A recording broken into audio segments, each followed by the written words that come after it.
Okay, so let's get right into it. A recent court ruling handed a massive win to a tech giant. But what if the court completely, fundamentally missed the point? We're going to break down a really fascinating take on this verdict. It argues the real problem isn't just one company, it's the very foundation of the internet we all use every single day. And that phrase right there really hits the nail on the head. It perfectly captures what's at stake. A federal court just sided with Meta in this huge antitrust case, and honestly, it sent shockwaves through the tech world. The whole thing was about whether Meta buying up Instagram and WhatsApp created an unfair monopoly. So, what exactly went down? Well, the U.S. Federal Trade Commission, the FTC, they tried to force Meta to actually undo those deals, to spin off Instagram and WhatsApp. Their whole argument was that Meta used this ruthless buy or bury strategy to snuff out any potential competition before it could even get off the ground. But the court's reasoning was, on the surface, pretty simple. They basically said, hey, look at apps like TikTok and YouTube. Consumers have plenty of choices, so Meta can't possibly be a monopoly. But, and this is the big question, what if that's just the wrong way to look at competition? The analysis we're digging into argues this whole ruling just overlooks a much, much deeper problem with how the internet actually works. Right, so the core argument here is that our current internet, what people often call Web 2.0, it creates this powerful illusion of choice. Yeah, it looks like this vibrant, competitive marketplace with all these different apps and ideas, but underneath it all, the game is fundamentally rigged in favor of just a few massive players. And this right here gets to the absolute heart of the issue. You see, while new apps can compete for our attention, for our screen time, they can't possibly compete with Meta's real monopoly. Its gigantic, interconnected fortress of user data. Remember, Meta isn't just one app. It's a whole empire built on the combined data from Facebook, Instagram, and WhatsApp. So here's the crucial point. No new app, it doesn't matter how clever or how viral it is, can replicate that data advantage. Not overnight. That data is the fuel for Meta's incredibly powerful and profitable advertising engine. And that's why this ruling sets such a dangerous precedent. It's basically giving big tech a license to keep consolidating power just as long as some new shining app pops up to give the appearance of competition. So where does that leave us?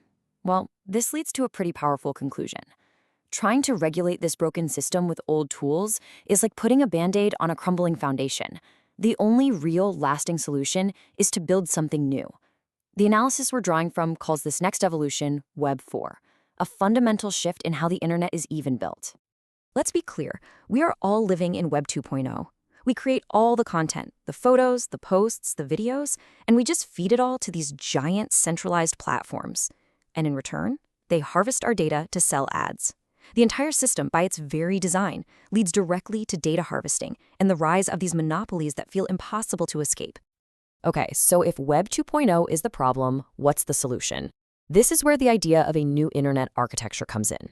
While a lot of people talk about Web 3, this analysis proposes Web 4 as the answer. It's a total paradigm shift. Instead of corporations controlling everything, Web 4 imagines a decentralized internet where you, the user, have true ownership and control over your own data. And when you put them side by side, the difference is just stark. On one hand, you've got Web 2.0, defined by centralized control and data harvesting.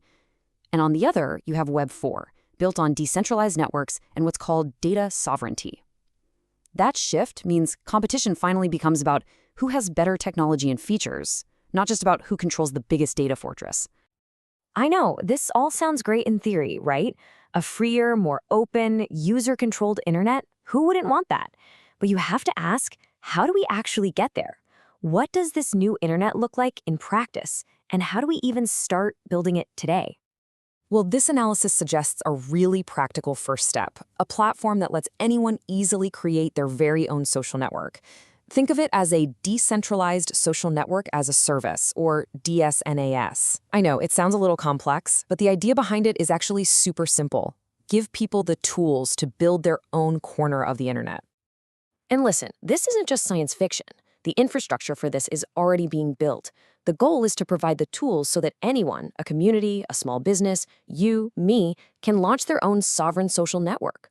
What this does is it shifts the power away from one giant corporation and gives it to millions of smaller, interconnected communities.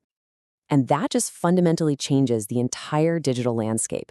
Instead of one massive walled garden that traps everyone inside, you get this vibrant, open ecosystem. Just imagine it. Millions of independent communities, each with its own culture and rules, but all able to connect and interact with each other. And that brings us to the final, really provocative takeaway here. The court's verdict on Meta, it wasn't a sign that the game is fair, it was a sign that the game itself is rigged by its very architecture. The analysis concludes that the only way to truly win isn't to fight the old system on its own terms, but to make it totally obsolete by building a new one. The real question it leaves us with is, are we ready to start building?